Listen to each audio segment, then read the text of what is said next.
नमस्ते दोस्तों, startup helpline channel के इस नए वीडियो में आप सभी को स्वागत है। आज हम बात करने जा रहे हैं भारत में एक बिजनेस कैसे शुरू किया जाता है। तो आगे बढ़ने से पहले मैं आप लोगों को अनुरोध करूंगा कि मेरा ये स्टार्टअप हेल्पलाइन चैनल आप लोग सब्सक्राइब कर लीजिए और ये वीडियो आप लोगों को अच्छा लगे तो लाइक एंड शेयर कर लीजिए। तो अभी भारत के युवाओं को अपने बिजनेस करने में दिलचस्पी बढ़ रहा है और ये लॉकडाउन के बाद हम लोगों का प्रधानमंत्री मोदी जी ने भी नसीहत दी थी कि हम लोगों को आत्मनिर्भर होना चाहिए और इसी दौरान बहुत ही नौकरियां संकट में पड़ गया है। तो भारतीय युवाओं को अपना बिजनेस करने में रुचि और बढ़ गया है, लेकिन सही गाइडेंस बिना एक बिजनेस करना बहुत ही कठिन होता है। तो आज मैं आप लोगों को बताने जा रहा हूं कि भारत में एक बिजनेस कैसे शुरू करें। तो फर्स्ट स्टेप, एक आइडिया। आप लोगों के पास एक आइडिया होना चाहिए। कुछ भी बिजनेस करने से पहले आप लोगों ने एक आइडिया का ऐड आया था, आप लोगों ने सुना होगा कि एक आइडिया जो बदल दे जिंदगी। दैट्स राइट, वही आप लोगों को इम्प्लीमेंट करना चाहिए। मतलब आप लोगों को एक ऐसा आइडिया ढूंढना चाहिए जो किसी समाज या देश या विश्व स्तर के किसी वर्ग के एक स्पेसिफिक प्रॉब्लम सॉल्व करता हो। वो अगर आइडिया किसी का प्रॉब्लम सॉल्व नहीं कर सकता तो वो किसी बिजनेस के लायक नहीं। तो हम लोगों को वो आइडिया पहले जनरेट करना पड़ेगा जिससे हम एक बिजनेस खड़ा कर सके। सेकेंड स्टेप, मार्केट रिसर्च करना। आपने एक आइडिया ढूंढ लिया, लेकिन वो आइडिया आप जहां बिजनेस करने जा रहे हैं वहां में उस मार्केट में उसके लिए डिमांड है कि नहीं, वो आपको शोध करना पड़ेगा, यानी आपको रिसर्च करना पड़ेगा। समझ लीजिए आप लोगों ने एक आइडिया वेस्टर्न कंट्री में देख लिया कि वहां अच्छी जोरों पे चल रहा है, लेकिन वो सेम आइडिया हो सकता है इंडिया में फेल हो जाए, क्योंकि इंडिया का सोशल नीड्स, इंडिविजुअलिटी, व्यक्तित्व वो अलग अलग होता है। तो उसके तहत उसका डिमांड भी अलग अलग होगा।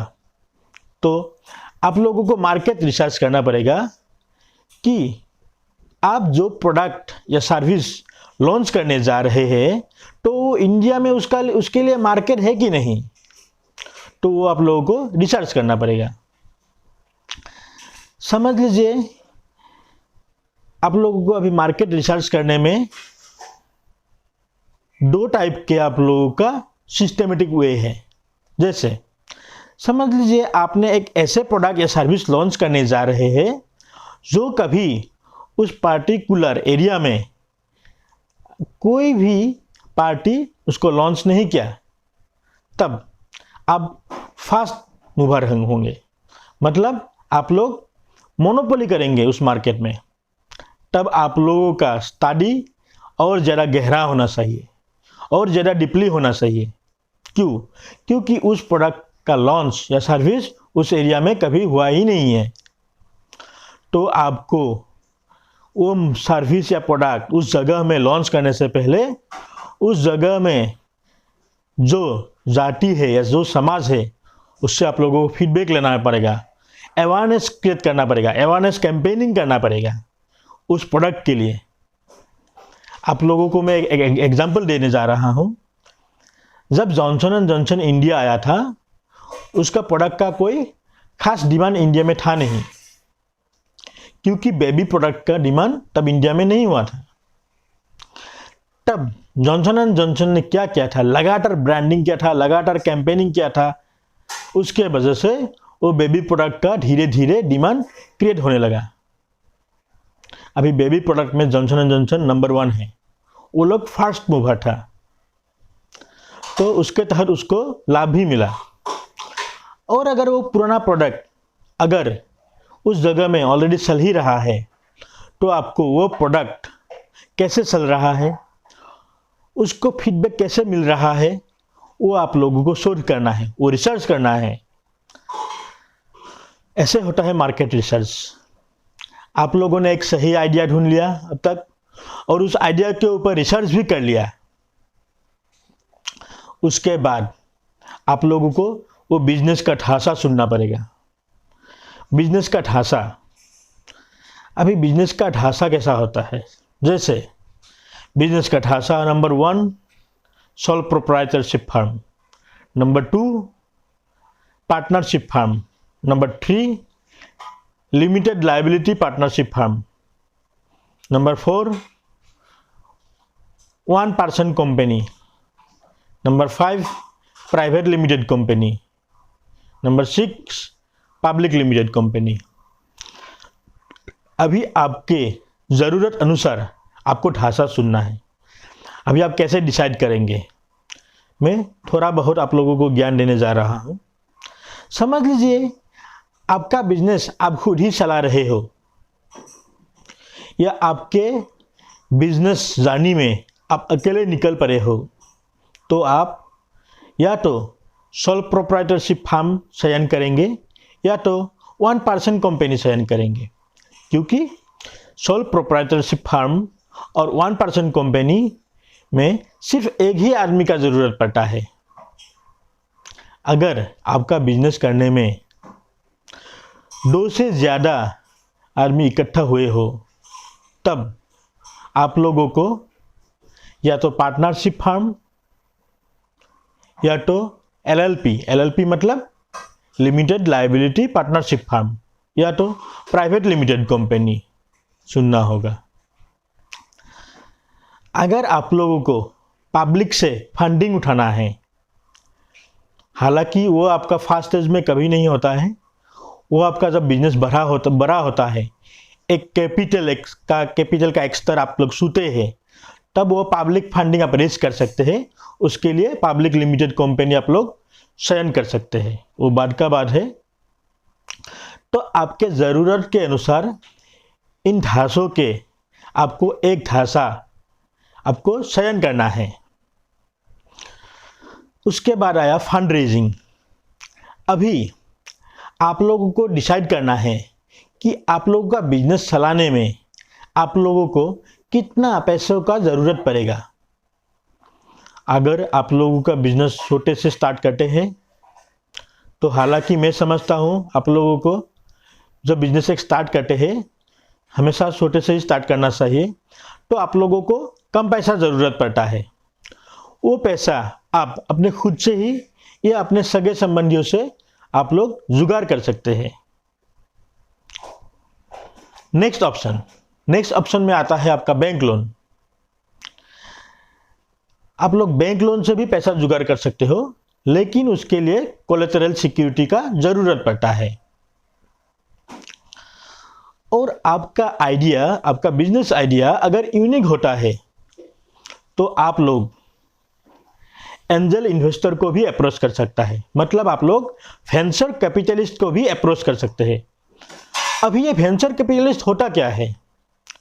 वेंचर कैपिटलिस्ट वही होता है जो आपके बिजनेस में इन्वेस्ट करने के लिए इच्छुक हो, और वो आपके बिजनेस से, आपके व्यवसाय से जो लाभ होता है उसका हिस्सेदारी लेता है, तो उसको वेंचर कैपिटलिस्ट बोलता है। तो ऐसे आपको फंड रेजिंग करना है, और ऐसे बाद में आपका जितना जो बिजनेस आइडिया है, जो आपका स्ट्रेटेजी है, मतलब आपका रणनीति, अभी आपके पास पैसा भी आ गया, आपका बिजनेस का ढांचा भी बन गया। ये सब हो जाने के बाद आपको अपने व्यवसाय का रणनीति बनाना है। ये रणनीति होता क्या है? अभी आप अपने प्रोडक्ट या सर्विस को मार्केट में कैसे उतारेंगे,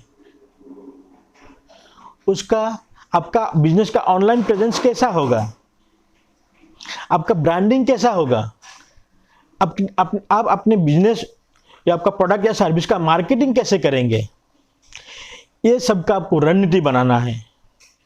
आप लोग जानते हैं अभी भी बहुत कम मार्केट कॉम्पिटिटिव है, डेली नया नया प्रोडक्ट या सर्विस लॉन्च हो रहा है। इस बीच में इतना प्रोडक्ट और इतना सर्विस के बीच में आपको खुद को आउट ऑफ द बॉक्स दिखाना है, आप सेपरेट हो। आपसे क्या सेपरेट मिलेगा वो सब दिखाना है, उसमें फोकस करना है। तो उसके लिए आपको रणनीति बनाना है, तभी आपका प्रोडक्ट या सर्विस सक्सेसफुल होंगे। रणनीति के बाद आया आप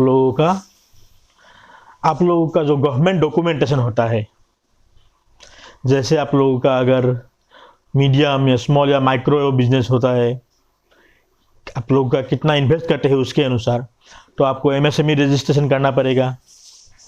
और आपका जो भी बिजनेस होता है, जिस प्रकार के बिजनेस होता है, आपको उसी डिपार्टमेंट से आपको लाइसेंस लेना पड़ता है।